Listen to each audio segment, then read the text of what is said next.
ಶ್ರೀ ಗುರುಭ್ಯೋ ನಮಃ. ಸದ್ಗುರು ಶ್ರೀ ಸಾಯಿ ದೇವಾಯ ನಮಃ. ಕನ್ನಡ ನಾಡಿನ ಸಮಸ್ತ ವೀಕ್ಷಕರಿಗೆ ನಮ್ಮ ಈ ಒಂದು ಸನ್ಮಾರ್ಗ ದರ್ಶನ ಚಾನೆಲ್ಗೆ ಸ್ವಾಗತ. ಇವತ್ತಿನ ಈ ಒಂದು ವಿಡಿಯೋದಲ್ಲಿ ನಾನು ನಿಮಗೆ ವೃಶ್ಚಿಕ ರಾಶಿಯ ಡಿಸೆಂಬರ್ ತಿಂಗಳ ಸಂಪೂರ್ಣ ಮಾಸ ಭವಿಷ್ಯವನ್ನು ತಿಳಿಸ್ಕೊಡ್ತೇನೆ. ವೃಶ್ಚಿಕ ರಾಶಿಯ ಡಿಸೆಂಬರ್ ತಿಂಗಳಲ್ಲಿ ಇರ್ತಕ್ಕಂಥ ಆಗು ಹೋಗುಗಳು ಪಾಸಿಟಿವ್ ಮತ್ತು ನೆಗೆಟಿವ್ ಆಗ್ಬೋದು, ಸಕಾರಾತ್ಮಕ ಮತ್ತು ನಕಾರಾತ್ಮಕ ಶಕ್ತಿಗಳಿಂದ ಆಗ್ತಕ್ಕಂಥ ಸಮಸ್ಯೆಗಳು, ಅದಕ್ಕೆ ಮೂಲ ಪರಿಹಾರ ಇದ್ರೆ ಯಾವ ರೀತಿ ಮಾಡಬೇಕು, ದಾನ ಧರ್ಮವನ್ನು ವ್ಯವಸ್ಥೆ ಇದ್ದರೆ ಯಾವ ರೀತಿ ತಿಳಿಸಬೇಕು ಅನ್ನೋದನ್ನ ಈ ಒಂದು ಸಂಚಿಕೆಯಲ್ಲಿ ತಿಳಿಸ್ಕೊಡ್ತೇನೆ. ಅದಕ್ಕಿಂತ ಮುಂಚೆ ನಮ್ಮ ಈ ಒಂದು ಚಾನಲ್ನ ಲೈಕ್ ಮಾಡಿ ಮತ್ತು ಸಬ್ಸ್ಕ್ರೈಬ್ ಮಾಡ್ಕೊಂಡು. ಮೊದಲನೇದಾಗಿ ವೃತ್ತಿ ಮತ್ತು ವ್ಯವಹಾರದ ವಿಚಾರ ನೋಡೋದಾದ್ರೆ, ವೃತ್ತಿಯಲ್ಲಿ ಇವರು ಹೊಸದಾದಂಥ ಒಂದು ಪ್ರಯತ್ನಗಳು, ಹೊಸದಾದ ವ್ಯವಸ್ಥೆ, ಹೊಸದಾದ ಆಲೋಚನೆಗಳಿಗೆ ಈ ತಿಂಗಳು ಒಳ್ಳೆ ಸಂಭವ ವಿಚಾರಗಳು, ಒಳ್ಳೆ ಪಾಸಿಟಿವ್ ಮೈಂಡ್ ಸೆಟ್ ಇರೋದ್ರಿಂದ ಯಾವುದೇ ಸಮಸ್ಯೆಗಳು ಇರೋದಿಲ್ಲ. ಮತ್ತು ಮಾಡ್ತಕ್ಕಂಥ ಹೊಸ ಪ್ರಯತ್ನಕ್ಕೆ ಒಂದು ಜಯ ವಿಚಾರಗಳು ಸಿಗುತ್ತೆ ಅಂತ ಹೇಳ್ಬೋದು.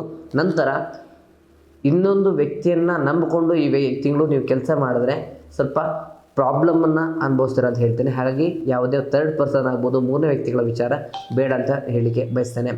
ನಂತರ ವ್ಯವಹಾರದಲ್ಲಿ ಹೊಸದಾದಂಥ ವ್ಯವಹಾರವನ್ನು ಮಾಡಲಿಕ್ಕೆ, ಹೊಸದಾದ ಬಿಸ್ನೆಸ್ ಮಾಡಲಿಕ್ಕೆ ತಿಂಗಳು ನೀವು ಮುಂದಾಗ್ತೀರಾ.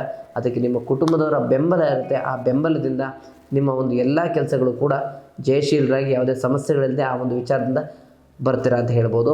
ನಂತರ ಆರ್ಥಿಕ ವಿಚಾರದಲ್ಲಿ ಫೈನಾನ್ಷಿಯಲ್ ಆಗಿ ಮನೆಯವರ ಸಪೋರ್ಟಿಂದ, ಕೆಲವೊಂದು ವಿಚಾರದಿಂದ ಯಾವುದೇ ಸಮಸ್ಯೆಗಳಿಲ್ಲದೆ ಮಾಡ್ತಕ್ಕಂಥ ಬಿಸ್ನೆಸ್ ಆಗ್ಬೋದು, ಮಾಡ್ತಕ್ಕಂಥ ವ್ಯವಹಾರ ಆಗ್ಬೋದು, ಹೊಸ ರೀತಿಯ ಆಲೋಚನೆಗಳಿಂದ ನೀವೇನು ಕೆಲಸ ಮಾಡ್ತೀರಾ, ಮಾಡ್ತಕ್ಕಂಥ ಕೆಲಸದಲ್ಲಿ ಒಂದು ಒಳ್ಳೆಯ ಲಾಭವನ್ನು, ಉತ್ತಮ ಫಲಿತಾಂಶವನ್ನು ಈ ತಿಂಗಳು ನೋಡ್ತೀರಾ ಅಂತ ಹೇಳಲಿಕ್ಕೆ ಬಯಸ್ತೇನೆ. ಪ್ರೀತಿ ಮತ್ತು ಕುಟುಂಬದ ಪ್ರೀತಿ ವಿಚಾರದಲ್ಲಿ ಏನಪ್ಪ ಅಂತಂದರೆ, ಮೊದಲನೇದಾಗಿ ಗಂಡ ಹೆಂಡತಿ ನಡುವೆ ಈ ಹಿಂದೆ ಕಲಹಾದಿಗಳಾಗಿ ಸ್ವಲ್ಪ ಸಮಸ್ಯೆಗಳಾಗಿದ್ದರೆ, ಅಥವಾ ಇರಿಸು ಮುರುಸುಗಳಾಗಿದ್ದರೆ, ಅಥವಾ ಪ್ರೇಮಿಗಳ ನಡುವೆ ಅವರ ರಿಲೇಷನ್ಶಿಪ್ಪಲ್ಲಿ ಸಮಸ್ಯೆಗಳು ಬಂದಿದ್ದರೆ, ಈ ತಿಂಗಳು ಆ ಎಲ್ಲ ಸಮಸ್ಯೆಗಳು, ಆ ಎಲ್ಲ ವಿಚಾರಕ್ಕೂ ಕೂಡ ಒಂದು ಉತ್ತಮ ಎಂಡ್ ಅಂತಕ್ಕಂಥ ವ್ಯವಸ್ಥೆಗಳು ಸಿಗುತ್ತೆ.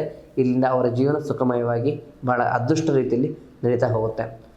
ನಂತರ ಕುಟುಂಬದ ವಿಚಾರದಲ್ಲಿ ಮನೆಯಲ್ಲಿ ಇರ್ತಕ್ಕಂಥ ಎಲ್ಲ ವ್ಯಕ್ತಿಗಳ ಒಂದು ಮುಖ್ಯ ಪ್ರೀತಿ ಪಾತ್ರ ಇವರಾಗಿರೋದ್ರಿಂದ, ಇವರು ಮಾಡುವಂಥ ಎಲ್ಲ ಕೆಲಸಗಳು ಕೂಡ ಮನೆಯವರ ಆಶೀರ್ವಾದ, ಆ ವಿಶ್ವಾಸ, ಆ ನಂಬಿಕೆ ಇರೋದ್ರಿಂದ ಯಾವುದೇ ಸಮಸ್ಯೆಗಳು ಇರೋದಿಲ್ಲ.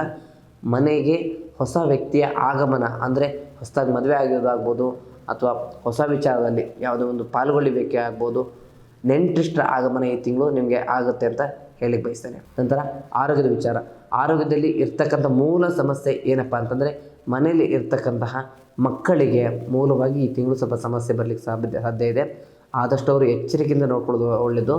ಮತ್ತು ಮನೆಯಲ್ಲಿ ಇರ್ತಕ್ಕಂತಹ ವೃದ್ಧರಿಗೆ, ಅಂದರೆ ವಯಸ್ಸಾದ ವ್ಯಕ್ತಿಗಳಿಗೆ ವಾಹನದಲ್ಲಿ ಓಡಾಡಬೇಕಾದ್ರೆ ಅತಿಯಾದ ಗಮನವನ್ನು ನೀವು ಅವ್ರ ಮೇಲೆ ಕೊಡೋದು, ಅತಿಯಾದ ಒಂದು ಕೇರನ್ನು ಅವ್ರ ಮೇಲೆ ತೋರೋದು ಒಳ್ಳೆಯದಾಗುತ್ತೆ. ಯಾಕಂದರೆ ವಾಹನದಲ್ಲಿ ಮನೆಯಲ್ಲಿರ್ತಕ್ಕಂಥ ವ್ಯಕ್ತಿಗಳಿಗೆ, ದೊಡ್ಡ ವ್ಯಕ್ತಿಗಳಿಗೆ, ಹಿರಿಯರಿಗೆ ಸಮಸ್ಯೆಗಳಾಗಲಿಕ್ಕೆ ಆ ಒಂದು ಸಂಭವ ಈ ತಿಂಗಳು ಇದೆ. ಹಾಗೆ ಆರೋಗ್ಯದಲ್ಲಿ ಸ್ವಲ್ಪ ಎಚ್ಚರಿಕೆಯಿಂದಿರೋದು, ಅವ್ರ ಮೇಲೆ ಗಮನ ಕೊಡೋದು ಒಳ್ಳೆಯದಾಗುತ್ತೆ.